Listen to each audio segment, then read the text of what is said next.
Hey guys, subscribe for daily content, and if you're shopping for gear, make sure you check out the description for the newest items at some of the very best online retailers. There's also links for some of the items that I personally recommend. Thanks! What's going on YouTube? Metal Complex here, and today I have something super exciting to share with you guys. I was so excited when I got actually a text message from the gentleman behind Recon 1 who asked if I wanted to showcase this and tell you guys about it. And this is something that, this is something Shirogorov fans have always wondered why it didn't exist. And myself is included. It's interesting how they ended up executing it, but the end result is I'm not even in the box yet, and I have a feeling this is going to be the absolute pinnacle favorite entry-level Shirogorov knife ever. And I say entry-level, it's still an expensive knife, but it makes Shirogorov knives so much more accessible and so much more appealing considering the model to so many more people. Now, I'm doing a little bit of this is obviously not a review, it's just an unboxing, but I'm also doing kind of a pre-unboxing where I want to react to it, but I don't have all the information for it. So there'll be a section in this video that is edited to include that information. Then I will proceed, with the original video, my original unboxing, right? It's kind of like I'm doing part of it now and part of it later. I'm going to edit it all together into one video so it makes sense for you guys. And I'll have it released on a date that, kind of works out in coordination with, at least the future release of this. So any additional information that's important will be linked down in the description so that you guys can check it out. I would assume that eventually these will be, available, widespread. But for now, I would say Recon 1 is probably your best bet. That's generally where I get my Shirogorovs. They seem to be very limited in other places, and Recon 1 has the widest variety. So if you've never checked out Recon 1, that's definitely where you want to go for Shirogorov knives, and probably the exclusive release of this guy. So thanks again to Recon 1 for sending this in. Thanks to my patrons for supporting me. Let's see what we've got here. We have the Ursus line. Still expensive, but way less expensive than a standard, some of the higher end production Shiros. Oh boy. Okay, so we have the Ursus F95 in Elmax, maroon micarta, and multi-row bearings. Let's see how this bad boy came out. Now, there's going to be a detail that many people will notice right away and think, which model is this exactly? Oh boy, what a good looking knife. This is going to make so many people happy because this is the flagship. The F95 is the most flagship. You could argue that there's lots of different flagship models from Shirogorov. I would say the most flagship is the F95. Let's go ahead and get the blade out. Beautiful. Feels like a Shirogorov action. Awesome flipping action. Awesome access to the lock bar. Oh my gosh. I'm a big fan of this kind of light brick red micarta. Very cool. Nice pivot collar around the pivot. Hardware looks good. Backspacer looks good. Pocket clip, excellent. Beautiful blade profile. So good. So here's the question many longtime Shirogorov fans are asking. Are you sure that's the F95? It looks like the F3. Isn't the F3 the titanium liner lock and the F95 is the frame lock? Yeah. But when it goes to the Ursus line, they just changed the rules. That's apparently how it's going to work. So it is called the F95 Ursus, but it is essentially the F3. I mean, it's built the same way as the F3, which I'm going to go ahead and tell you, and I can back this up from previous content. My favorite Shirogorov knife of all time, and one of my favorite pocket knives in general of all time, is the F3. I think it is one of the greatest designs ever, and the only thing that kind of sucks about it is that it is ridiculously expensive. This should come in, a couple hundred less, which is a big deal. I mean, that can be a deciding factor for a lot of people. Really cool. I don't know what the entry-level price of this is going to be, but the Ursus line is usually hundreds less, which is really cool. Still hundreds, but hundreds less. So that's awesome. Now, what I have for you guys today is a comparison of just about every, version of the F3, well, at least in thickness, F3 and F95 to do a comparison with. Okay, so we're going to put this one down, and we are going to weigh it as well. But let's go ahead and measure it. I forgot I was measuring my office because we might be making some changes to this office in the next few months. But overall length of this guy coming in at that Shirogorov, 8.75. Yeah, 8.75 inches. Blade length is, oh my gosh. I mean, I'm going to call it 3.85, but you could measure it at 4.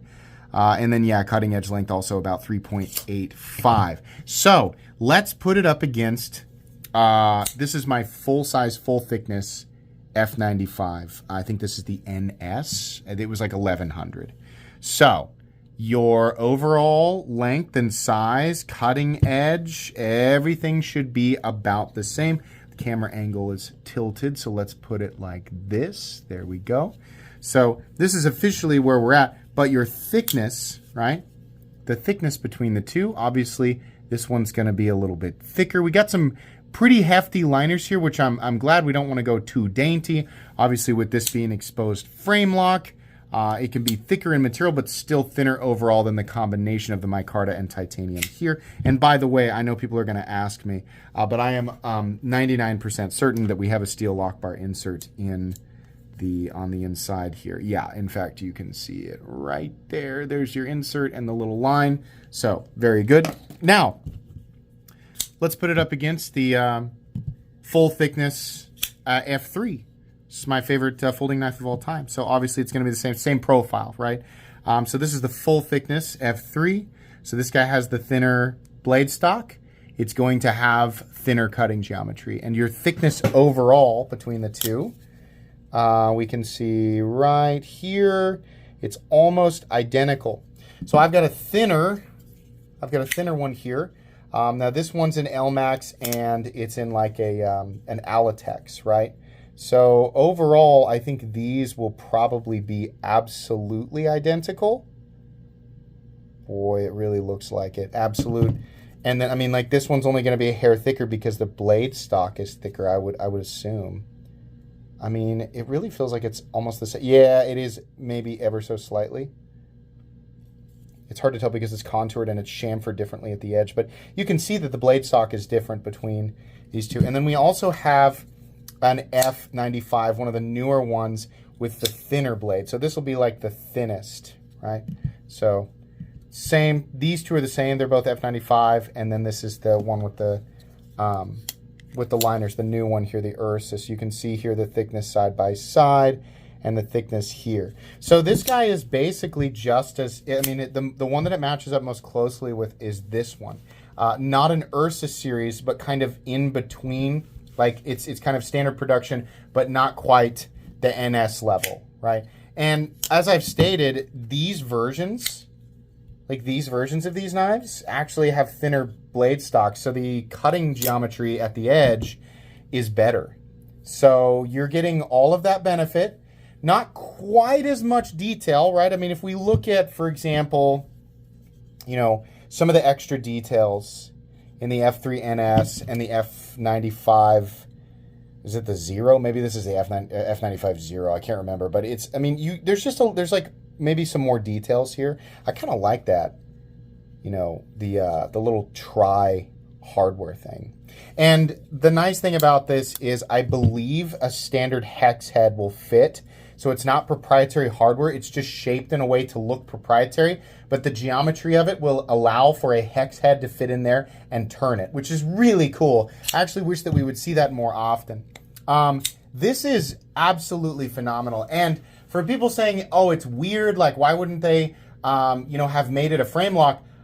I think most people would prefer, like, personally, I prefer the enclosed titanium liner lock over the exposed frame lock of the F95, right? So the main question shouldn't be, why didn't they do the frame lock? I mean, it's definitely obvious like why they didn't do that. I mean, it's a reduction in total amount of titanium involved, so they can reduce the cost there, right? But also, you know, or the main question should be, why didn't they call it the Ursus F3? I don't know. Maybe they still have one of those in the works and it's going to be a little bit different. Personally, I don't really care that it doesn't follow perfect tradition for past Shirogorov models. All I care about is that we get a version of this knife, this absolutely gorgeous flagship model that is nowhere near as expensive as the the other versions of this that have been released in the past. I'm going to see if I can squeeze all 5 of these on camera at the same time.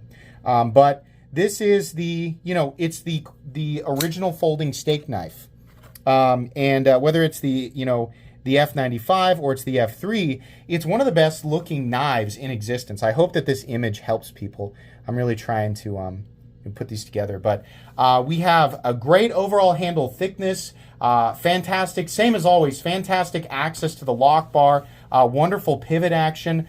We have that absolutely incredible blade profile with just perfect cutting geometry. But for me, this brings a version of the F3 into existence that I actually feel comfortable using. All of my Shirogorov F95 and F3 models, even the one that I said I might teeter into considering using, I just haven't felt completely and totally comfortable. And that might be, confusing to people who say, don't you have like a $1,500 Rockstead Higo 2 user? Yeah, each knife has a different kind of spirit and personality, and I decide kind of almost immediately like if I'm really ever going to use it or not. And it doesn't necessarily depend entirely on the dollar amount, but I can tell you that reducing the total dollar amount absolutely helps. So considering it's in the Ursus line, that would mean, not only is the cost reduced, but it should eventually be more readily available, which makes me feel a lot better about throwing it into the user category, right? So yeah, this is probably going to end up a dedicated user Shiro for me. And if you have never ventured all the way into Shirogorov for one reason or another, if one of the main reasons that you didn't was just, they're freaking expensive, I get it. Perhaps, for some people, this version of this knife will tempt you. But my initial impressions of this is incredible. It's wonderful. I'm so glad they finally did it. It just felt like they should have done it so long ago. It's just a perfect fit. So very, very cool. And obviously they did not cut corners on quality. It still feels like a Shirogorov, and that's really what matters. So comfortable. So comfortable. The jimping feels good too. Oh boy. That's going right in the pocket, guys. Thank you so much to Recon One for letting me share this with everybody. That's going to be it for the unboxing, but I will do a full review down the road.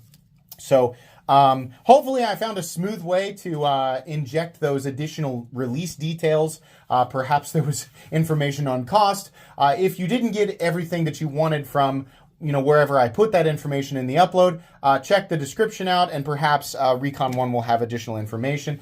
They might also be in the comments giving additional information, but that's going to be it from me today, guys. Please make sure to follow me on Instagram at metal_complex. If you enjoyed this video, leave a like. If you'd like to check out my other content, I do, of course, have lots of videos of knives that are either expensive or inexpensive that I do or don't like, so check those out. And if you enjoy all my content, go ahead and click on that Metal Complex. So go right there and subscribe, because there's definitely more coming. Thanks again for watching, everybody, and have a great day.